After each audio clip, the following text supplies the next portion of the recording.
Babies gagging on food can look scary, but gagging is actually a good thing when your baby is learning how to eat. Hi, I'm Katie Ferraro, registered dietitian specializing in infant feeding, and in this video I'm going to show you 3 different babies who are gagging on food and then the good things that are happening that are actually preventing them from choking. This baby's mom sent me a video of him eating potato for the first time and gagging.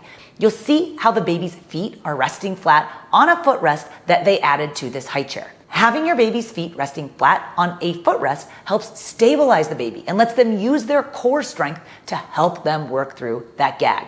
Now you can buy a high chair with an adjustable footrest. You want your baby's waist to be at a 90-degree angle, their knees to be at a 90-degree angle, and their ankles to be at a 90-degree angle to facilitate a safe swallow. If your high chair has a footrest but the baby's feet don't reach it, you can DIY your own high chair and build a footrest. Some ways to do this include putting textbooks on the lower footrest and securing them with a bungee cord. You can use a foldable bench with books on it to go under a multiples feeding table if the feeding table doesn't have a footrest, or you can add plywood or delivery boxes to make it work like these families did. Another easy fix is a yoga block like this one affixed to the footrest with some bungee cords. Or you can use a portable high chair and affix it to an adult high chair, making sure that the baby's feet are resting flat. Bottom line, your baby needs that footrest to help stabilize their body and their core as they work their way out of a gag on their own without your intervention. Speaking of not intervening during a gag, this baby's mom sent me a video of the baby gagging while eating a banana muffin. Now the baby is feeding themselves, right? The baby is the one in charge of what's going into their mouth. And notice how when the baby starts gagging, initially the mom wants to intervene and slap the baby on the back, but she doesn't, and that's good because we don't intervene during a gag. If you slap the baby or startle the baby, it can cause them to suck air into their mouth, thereby causing a harmless gag to turn into a harmful choke. Your baby, who is 6 months of age or older and showing the other reliable signs of readiness to eat, can recover from a gag on their own, and they do not need you to intervene on their behalf.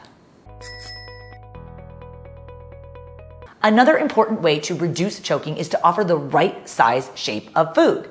This baby is eating Brussels sprouts fritters, and they're cut into pieces about the size of your adult pinky finger. The baby put the strips into her mouth, and because they are larger pieces, she can also pull them out if it feels uncomfortable. Now, cutting up pieces of food very small for early eaters can be a choking hazard. We want those longer strips so that your baby can use their whole hand or their palm or grasp to rake or scoop the foods up and into their mouth early on in self-feeding. Now, here's that same baby a few months later when she has now developed her pincer grasp and she is safe to pick up and self-feed small pieces of food. Bottom line is, I know it looks scary when your baby is gagging, but gagging is an important part of learning how to eat. If you want to learn more about giving your baby a safe start to solid foods, I teach a free online video workshop called Baby-Led Weaning for Beginners. Inside of that training, I'll show you more about safe food preparation, and I'll teach you a little bit more about the difference between gagging and choking.